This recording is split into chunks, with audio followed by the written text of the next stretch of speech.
Something a lot of people don't know about me is that before I was a consultant, I worked a salaried position, and I got my job down to working only 10 to 15 hours a week.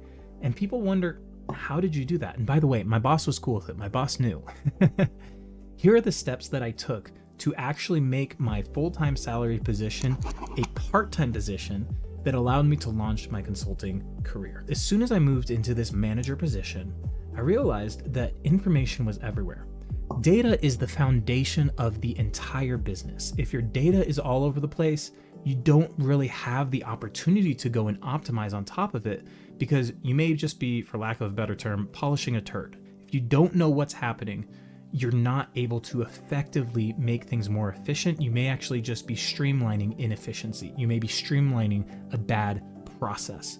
So the first thing that I did was I went in and got all of the data into one place. And this is actually the first part of the OSO method: organize, get everything into one place. I got all of the data relevant to my job, looked through it, and was able to sort through the high quality pieces of data and the low quality pieces of data. I then went through and made a shareable database in Notion that was able to be shared with the team members under me. At that point, I was managing over 70 people, educators underneath me, and I was able to get all of that data in a format that was palatable and understandable to them. Now we were able to actually move forward. We had one common source of knowledge that everybody agreed on was the source of truth. This is the first step. Get all of your data in one place, make sure it's accurate, and make sure it's actionable. After that point, I clearly communicated to all of the members of my staff that this source of data exists and that they need to consult and confer with the source of data before they came to me. And this was a little bit of a transition period where somebody would book a time on my calendar or call me up or shoot me a message and they'd say, hey, do you know how to do this or this? And I'd say, have you checked the database? Have you tried to figure it out using the source of truth that we have established? And they say no, and then they go and they'd find that information. And this would happen usually about 2 or 3 times with each employee where they'd come to me and I'd point them to the source of truth. And then guess what? They stopped asking. They stopped coming to me and started going to the source of truth, which would handle 90 to 95% of the inquiries and the issues that were already documented.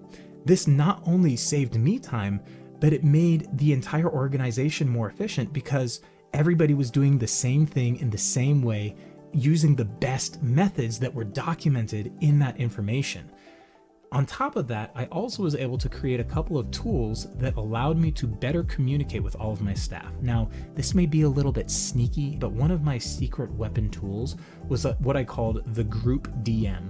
And this was a tool that I created where I could go into a spreadsheet that had all of the people that I managed, and I had a checkbox next to all their names, and I was able to click that checkbox on the people that I wanted to send a DM.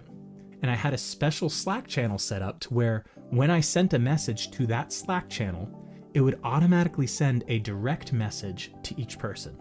Because we all know that people pay attention to direct messages from their boss a lot more than a post that a boss makes into a group channel, right? You know I'm right.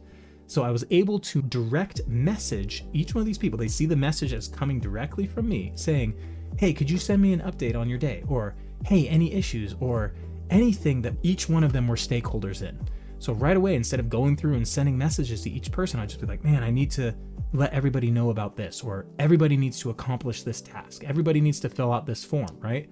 And send that direct message to each one of them, but it was automated. The next thing that I did was create a clear hierarchical structure underneath me.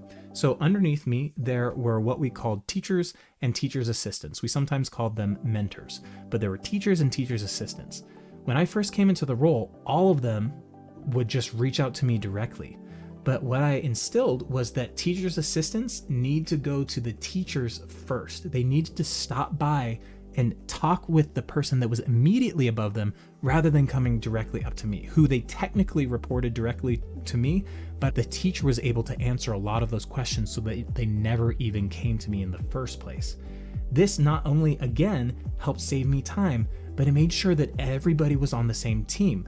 People weren't going around the person above them and then this person was left out of the loop. It made sure that the data was always kept in the heads and computers of the people that needed it. After that point was the optimize step, where all I had to do was make sure that the data was correct, that everybody knew what they needed to do, and that I was able to sit back and monitor where the bottlenecks were in the team that I was managing, see where the actual pain points were.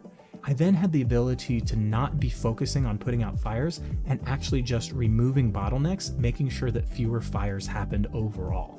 In this way, following the OSO method, which is organize, where I get everything into a single source of truth, one single source of data, systematize, where we create the structure, and then optimizing, where we optimize and make sure that things continue to run as efficiently as possible, I was able to get so much of my time back, which allowed me to launch the consulting career on the side, which thankfully and gratefully is now my full-time thing.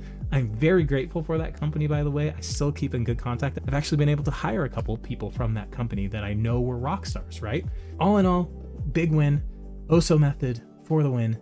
If this is something that interests you and you're needing help streamlining your business, I work with business owners now, not employees or franchise owner, people who actually have control of their processes and systems.